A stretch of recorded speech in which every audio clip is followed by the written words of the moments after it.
السلام عليكم ورحمة الله وبركاته.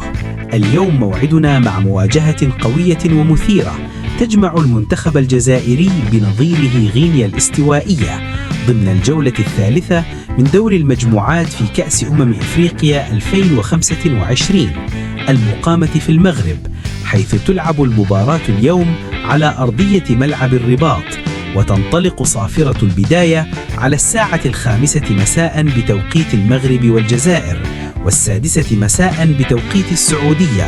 مواجهة لا تقبل القسمة على 2.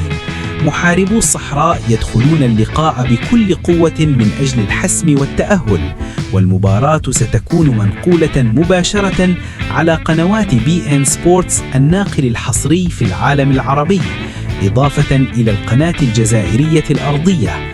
ترقبوا المتعة والإثارة حتى آخر دقيقة، ولا تنسوا دعمنا بالاشتراك وتفعيل الجرس ليصلكم كل جديد. والسلام عليكم.